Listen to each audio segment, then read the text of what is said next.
राधा रानी की अटारी पर आप कभी गए हैं बरसाना? बिल्कुल। उससे नीचे एक समाधि बनी है गुलाब खान की।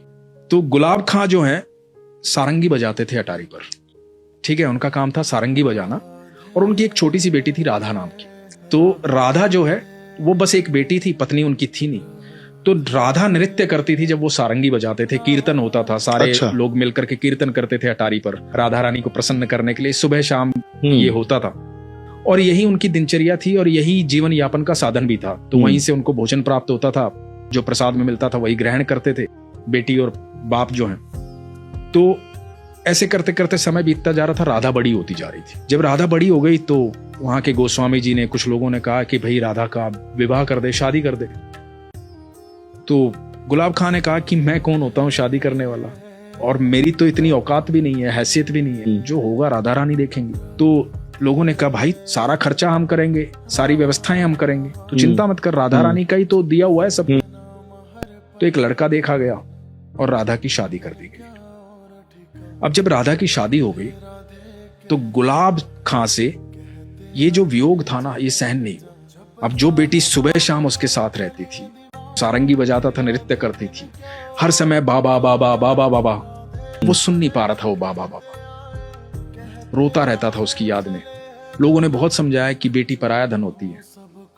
उसका विवाह हो गया, वो चली गई, सारंगी बजाना छोड़ दिया, सारा दिन राधा राधा करता रहता था। एक दिन हुआ क्या कि गुलाब खां दिखाई नहीं दिया किसी को, खूब तलाश किया, गुलाब खां कहीं नहीं मिला। तो लोगों को लगा कि बेटी के वियोग में आ गया था, दुखी हो गया था, हो सकता है बैकुंठ धाम चला गया हो, उम्र भी हो गई थी उसकी। तो लोगों ने एक समाधि बनवा दी गुलाब खां की याद में बरसाना में। एक दिन गोस्वामी जी अटारी से नीचे आ रहे थे, महल से नीचे आ रहे थे, राधा रानी के महल से। तो गोस्वामी जी को आवाज सुनाई दी पीछे से कि गोस्वामी जी राधे राधे। पीछे मुड़ के देखा तो गुलाब खां खड़ा हुआ था। बोला कहाँ थे तुम, इतने दिन से दिखाई नहीं दिए, हमने तो कभी अटारी पर देखा नहीं तुझे। तो बोले नहीं, एक दिन क्या हुआ कि मैं रात को, उस दिन रात को सब लोग चले गए थे, मैं यहाँ रो रहा था, राधा राधा चिल्ला रहा था। एक छोटी सी बच्ची आई और बोली बाबा सारंगी नहीं बजाओगे,